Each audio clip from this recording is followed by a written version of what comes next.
నమస్తే అన్న అందరికీ నమస్కారం.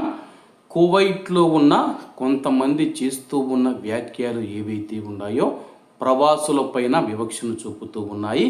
ఎందుకంటే ఇటీవల కాలంలో మనం చూసుకుంటే కొంతమంది ఎవరైతే ఉన్నారో కువైట్లో నిరుద్యోగం పెరగవచ్చు, లేకపోతే ఇతరత్ర కారణాలతో ప్రవాసులు కువైటీలతో కలిసి జీవించకూడదని చెప్పేసి ప్రకటనలు చేస్తూ ఉన్నారు. ఎందుకంటే ప్రవాసులు మరియు కువైటీలు వేరుగా ఉండాలని చెప్పేసి చాలామంది ఇది తెలుపుతూ ఉన్నారు.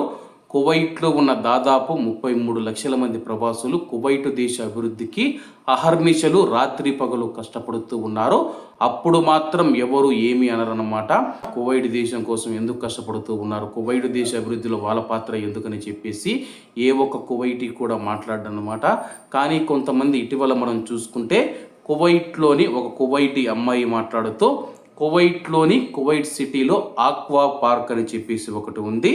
కువైటీస్కు మాత్రమే నిర్దిష్టంగా కొన్ని రోజులు ఆక్వా పార్కులో కేటాయించాలని చెప్పేసి, అలాగే మీరు కువైట్ కుటుంబాలను ప్రవాసులతో కలిపి ఉంచకూడదని చెప్పేసి, కువైటీలు ఆ యొక్క పార్కులోకి అడుగు పెట్టేటప్పుడు ప్రవాసులు ఉండకూడదు, కువైట్ కుటుంబాలు మాత్రమే ఆనందంగా స్వేచ్ఛగా అక్కడ ఆనందంగా సంతోషంగా ఉండి వాళ్ళైతే జలకాలాడి అక్కడ నుంచి వెళ్ళిపోవాలని చెప్పేసి, ఆ టైంలో ప్రవాసులు ఉండకూడదు, ప్రవాసులకు అనుమతినివ్వకూడదని చెప్పేసి ఆ యొక్క అమ్మాయి అయితే డిమాండ్ చేస్తూ ఉంది. అలాగే ఆ యొక్క వీడియో చూసిన తర్వాత కూడా నాకు చాలా బాధ అనిపించింది. కువైట్లో ఉన్న ప్రవాసుల పైన ఇంత వివక్ష ఎందుకు చూపుతూ ఉన్నారో, అందరం కలిసిమెలిసి ఐకమత్యంగా బ్రతకాలని చెప్పేది పోయి ప్రవాసులు సపరేటు కువైటీలు సపరేట్ అని చెప్పేసి ఇలా అడ్డుగోడలు ఎందుకు కడుతూ ఉన్నారని చెప్పేసి చాలామంది అయితే సోషల్ మీడియా వేదికగా ప్రశ్నిస్తూ ఉన్నారు.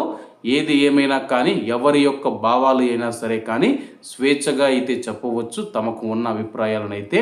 మరి కువైట్ ప్రభుత్వం ఏ విధంగా స్పందిస్తుందో వేచి చూడాల్సి ఉంది. కాబట్టి అందరూ బాగుండాలి, అందులో మనం ఉండాలి. అందరికీ నమస్తే అన్న, జై హింద్.